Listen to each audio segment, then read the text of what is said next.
On va prendre une minute pour comprendre comment trouver la position relative de deux plans dans l'espace. C'est parti. On a un tétraèdre A, B, C, D. I et J sont les milieux des côtés AC et AB. On cherche la position relative du plan jaune DIJ et du plan BCD, donc la position relative de deux plans.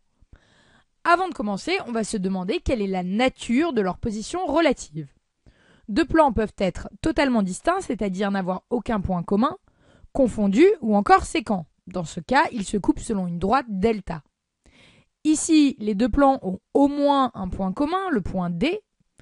Ils ont aussi au moins un point distinct, I, donc ils ne sont pas confondus non plus. Et ainsi, nos deux plans se coupent selon une droite delta. On sait que la droite d'intersection de deux plans est parallèle à ces deux plans. Afin de limiter les recherches, on va commencer par identifier une droite parallèle aux deux plans. Ensuite, on regardera s'il existe une autre droite parallèle à la première et avec un point commun à nos deux plans pour pouvoir conclure. On va prendre une des droites de l'énoncé, par exemple la droite IJ. IJ, c'est une droite du plan jaune, donc elle est parallèle au plan jaune. Par ailleurs, d'après le théorème des milieux, IJ est parallèle à BC. Et donc, d'après le cours, au plan BCD.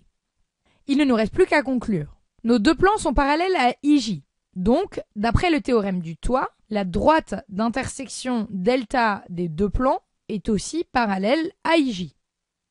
Pour déterminer précisément delta, il ne nous reste plus qu'à trouver un point par lequel elle passe. D fait partie des deux plans, du plan jaune et du plan BCD. Donc, D fait partie de la droite d'intersection delta. On peut donc conclure, le plan jaune et BCD se coupent selon une droite delta, qui est la droite parallèle à IJ et qui passe par D. Quand on cherche la position relative de deux plans, il faut toujours commencer par déterminer la nature de leur position relative. Est-ce qu'ils sont distincts, confondus ou sécants selon une droite delta? Pour montrer que deux plans sont distincts ou confondus, il suffit de montrer qu'ils sont parallèles avec au moins un ou sans aucun point commun. Si jamais ils sont sécants, alors leur droite d'intersection est une droite delta parallèle à ces deux plans. Du coup, pour déterminer delta, on commence par identifier une droite connue parallèle aux deux plans. Pour gagner du temps, vous pouvez prendre une droite qui est inclue dans un des deux plans. On peut alors conclure la droite d'intersection est la parallèle à la première droite qu'on a trouvée qui passe par un point commun aux deux plans. Si cette vidéo t'a aidé, rejoins-nous sur 1minutepourcomprendre.org ou notre page Facebook.